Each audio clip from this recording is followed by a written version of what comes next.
Et on passe à présent au fait du jour avec le président turc Recep Tayyip Erdoğan en visite pour 2 jours en Russie. Il doit y rencontrer demain Vladimir Poutine, les 2 chefs d'État qui sont en plein rapprochement après la crise diplomatique. Il y a 2 ans, à l'époque, un chasseur russe abattu par la Turquie. Ça semble bien loin aujourd'hui.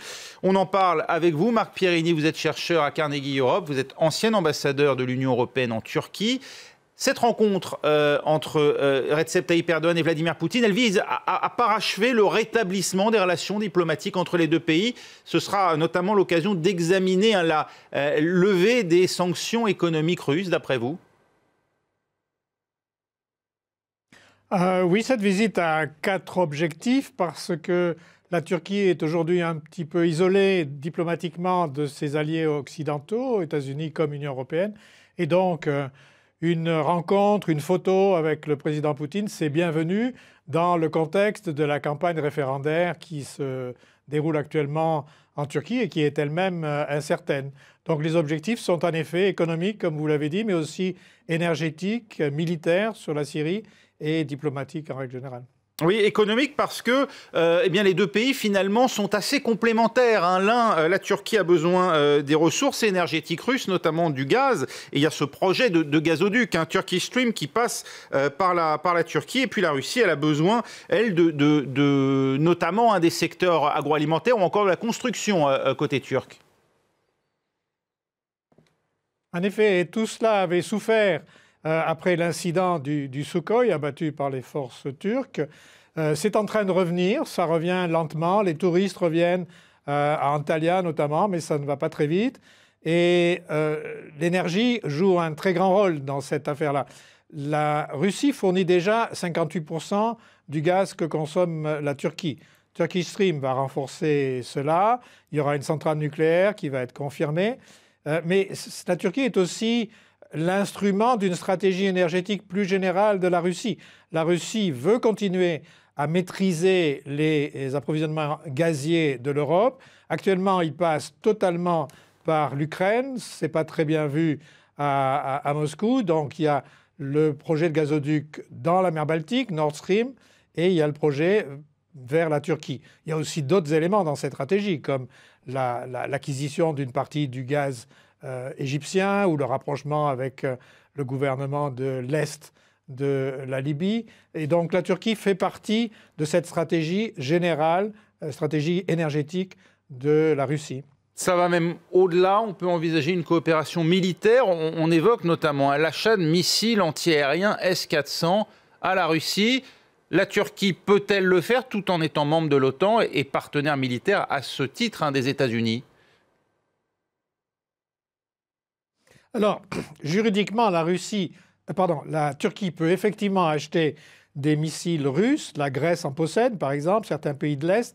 Mais évidemment, la Turquie est engagée depuis plusieurs années dans les sommets de l'OTAN à participer à ce qu'on appelle le bouclier de défense antimissile, qui est un projet de l'OTAN dont elle a mis en œuvre une petite partie avec un radar dans l'est de l'Anatolie. Et donc la suite logique serait d'honorer cet engagement en achetant un système soit américain, soit italo-français. Ce sont les offres qui sont sur la table.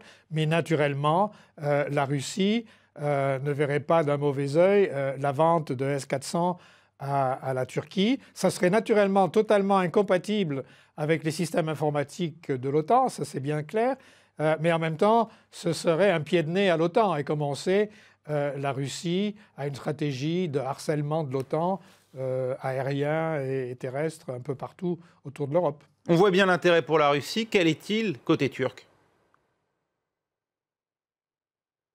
Alors, comme je l'ai dit au début, il y a un certain isolement diplomatique de la Turquie par rapport à l'Occident pour diverses raisons. Un, c'est la campagne en Syrie, et 2, c'est la dégradation de l'état de droit qui, en quelque sorte, gèle complètement le processus d'adhésion et d'autres éléments de la relation avec l'Union européenne. Donc, avoir des progrès ou simplement des annonces de progrès sans qu'ils soient effectivement matérialisés, c'est une bonne chose pour un président qui veut absolument, le 16 avril, emporter ce référendum qui lui donnera les pleins pouvoirs sans aucun contre-pouvoir. Ceci étant, c'est très compliqué. Vous avez montré tout à l'heure des images de blindés de transport de troupes américains avec un énorme drapeau américain sur chacun d'entre eux. Ces images n'étaient pas à Raqqa, parce que ça c'est la bataille à venir. Elles étaient prises autour de Manbij, qui est une ville actuellement détenue sur la rive occidentale de l'Euphrate par les Kurdes syriens, et Kurdes syriens que les Turcs voudraient bien chasser de cet endroit-là pour les ramener à des positions plus lointaines. Bon, c'est une position turque qui n'est pas partagée ni par la Russie ni par les États-Unis. Donc ça fera partie de la discussion entre les présidents russes et turcs. Mais on voit bien qu'en Syrie, la Turquie s'est impliquée pour des raisons essentiellement de politique intérieure, à savoir séparer les Kurdes syriens qu'elle considère comme des alliés étroits des Kurdes turcs. Mais elle trouve ses limitations par rapport aux Russes, aux États-Unis et au régime Assad. C'est cette hostilité de la Turquie envers la présence de ces forces kurdes soutenues par les États-Unis qui, d'une certaine manière, explique ce rapprochement qu'on a pu observer jusqu'à des frappes conjointes russo-turques en Syrie. En effet, ça l'explique en partie, mais il ne faut pas oublier que l'objectif numéro un de l'intervention russe depuis septembre 2015 en Syrie, c'est le maintien du régime d'Assad.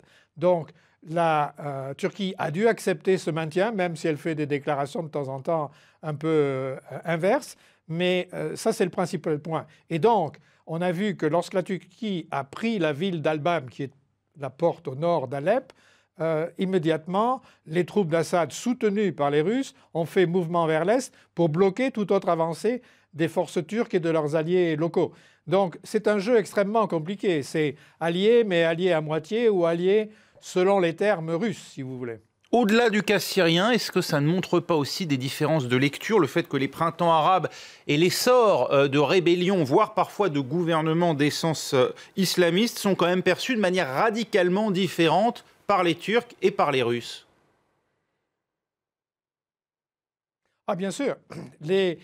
Le pouvoir turc actuel avait probablement pas une sympathie, ce serait excessif, mais ne voyait pas dans l'État islamique, au moins initialement, et jusqu'à ce qu'il souffre depuis quelques mois des attentats de l'État islamique, n'avait pas d'opposition idéologique, en ce sens que l'État islamique, pouvoir sunnite, force sunnite, luttait contre les chiites. D'ailleurs, la position turque, c'était le départ d'Assad il y a quelques années, quand la révolution a commencé. Mais la Turquie s'est un petit peu enferrée dans cette position et on voit bien qu'aujourd'hui, elle souffre tout autant que les États européens et d'autres de la violence de l'État islamique. Donc, elle a changé sa position. Ça a un prix comme tous les renversements de position, bien sûr. Plus généralement, et au-delà de ces simples considérations sur la Syrie ou les pays alentours, derrière ce rapprochement conjoncturel, est-ce qu'il y a vraiment une entente possible à long terme quand on connaît l'histoire des deux pays et leur rivalité dans le Caucase? L'histoire des deux pays est effectivement guerrière et sanglante.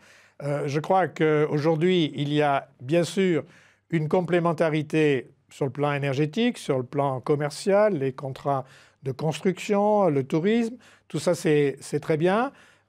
Sur le plan géopolitique, c'est beaucoup plus compliqué.